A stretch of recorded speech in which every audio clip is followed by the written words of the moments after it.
it mean? Let's say there is a vector AB.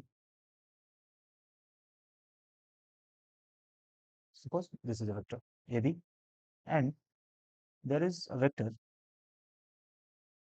AC, and then there is a vector CB. So we can see here vector AB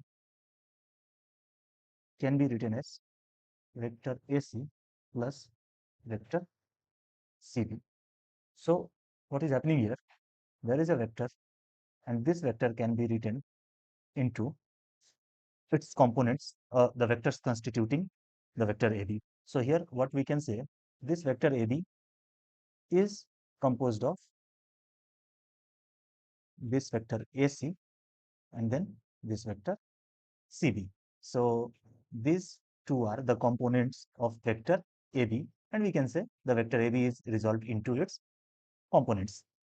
Now, let's say vector AC can be represented by some vector A multiplied with some scalar number, let's say delta, or maybe we can write alpha, let's say alpha. And vector CB, we can write some vector B multiplied with a scalar number beta. So this vector AC is nothing but alpha A, and this vector CB is nothing but beta into vector B. So we can write vector AB. Now we can write vector AB is alpha into vector A plus beta into vector B. So now it will be easier or more convenient if we use some orthogonal system to resolve a vector into its component. Let's say there is a vector AB, or better to write OP. Nothing to worry about that. We can use notation as per our convenience. So this is vector OP and orthogonal system here. And if we are writing this is vector A and this is vector B, so this vector OP can be written as into A plus beta into B. Now we can see here this is alpha into A and this is beta into B. So we can resolve this way. And it will be more convenient if these vectors are unit vectors. Let's say their magnitudes equals to 1. Then it will be more convenient.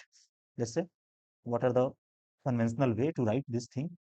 If we want to resolve a vector in a plane, so let's say this is x-axis, this is y-axis. Along x-axis, this unit vector we write as I cap. Usually we denote unit vector by putting a cap or hat above it. So we can write this is 1. And along y-axis we can write j cap. This is convention we generally use. We can use our own convention too, but this will be more convenient because most of the books and most of the places you can see the same. So this is unit vector. Let's say there is a vector OP, and this vector we can get by moving 4 units along positive x-axis. So we can write this vector OA, let's say, and this vector we can write OA and AP. So OP is nothing but OA vector plus AP vector. Now we can write components. These two can be written. Suppose we are getting this OA vector by moving 3 units along positive x-axis. So we can write OA is 3 I cap, and suppose we are moving 4 units. Visually it is not supporting 4 units, but let's say along positive y direction, then we will get AP vector. So we can write 4 j cap. So now this vector OP has been resolved into its components. These I cap and j cap are unit vectors. Unit vectors. They have magnitude 1, and I cap has direction along positive x direction, and j cap has direction along positive y direction in this particular frame. Let's generalize the concept. So we have a vector. Let's say this is our frame x, y, and we have a vector. Suppose this vector we are writing as vector r. Let's say O, P. Okay, nothing to be confused with notations. So we can write as per our convenience. So this is vector r. Now this vector r has one component along positive x direction, and it can be resolved as another component along positive y direction. Let's say magnitude of these two components are rx and ry respectively. Then vector r can be written as rx multiplied with unit vector along x and the magnitude of component along y multiplied with unit vector along y. So this is in general vector resolution. We can extend the same concept in 3 dimension also, but for the sake of convenience, we are taking 2 dimension. Once we develop the concept about these all things, this vector resolution, so thereafter we can continue the same argument to 3 dimension with little changes. So this is generalized form. Now we can introduce some angle and get more insight of it. Let's say this one is angle theta, means the vector r is making angle theta with positive x-axis. So we have this thing r, and this one is theta, and this is perpendicular. So this one we have written rx, and this magnitude is ry. We can check from here. This is the same. This one is, sorry, this one is ry. So we can write rx is nothing but r cos theta, and ry is r sin theta. So we can write in another way, r equals to r cos theta, where vector r is representation of vector, but this r without vector sign. This one is the magnitude. We know the magnitude of the vector is written by simply letter. So r cos theta, and this magnitude along positive x direction, and then r sin theta along positive y direction. So we have two different ways to resolve a vector into its component, and we will use as and when which one is required. So these are the two ways. One is into components along with unit vector. Another is also into components along with unit vector, but here we have introduced angle theta. Let's carry the same argument to the 3D vector resolution. So we have 3 dimensional space.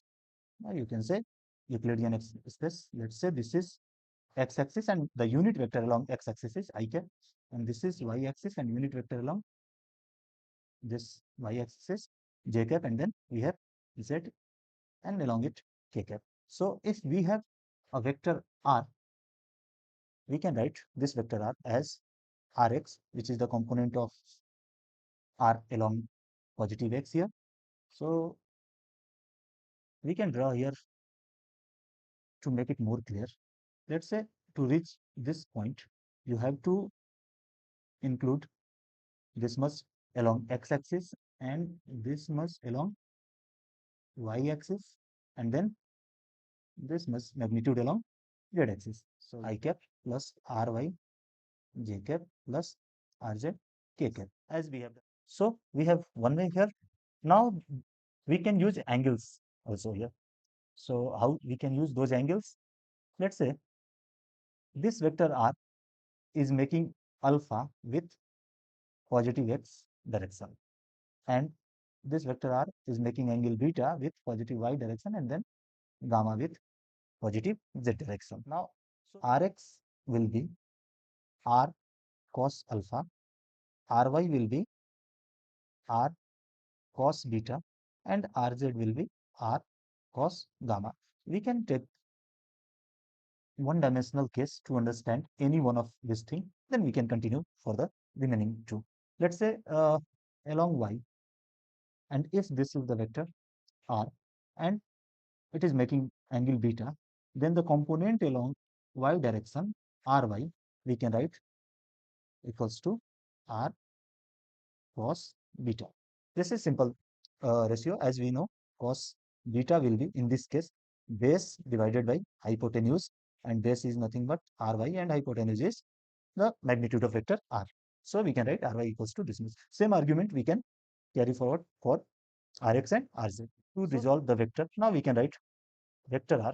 I am missing sign here. So vector r equals to r cos alpha I cap plus a cap. So we can write the vector resolution in this way also.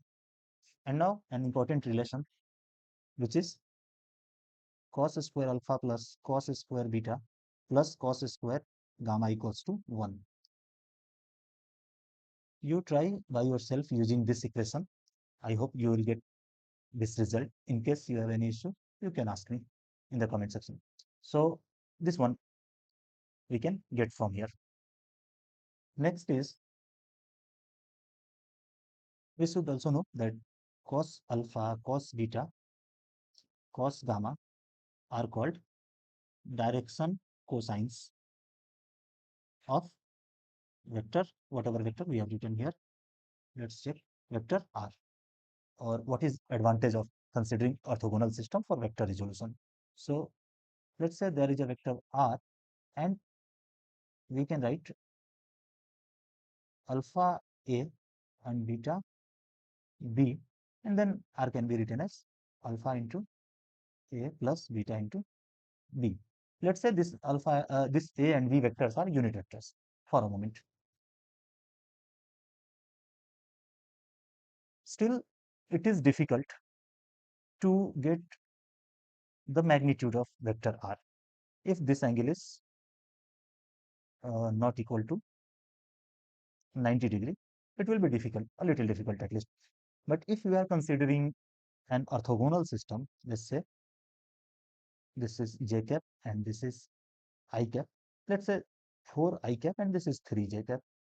So we can write this vector, which is a combination of these two vectors. Let's say this vector is r.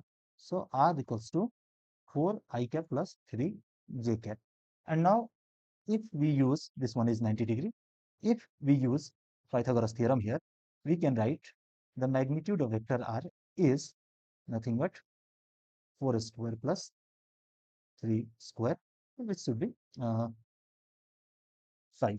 So we can get magnitude of this vector easily if we are using orthogonal system. The same argument we can extend for 3 dimension also.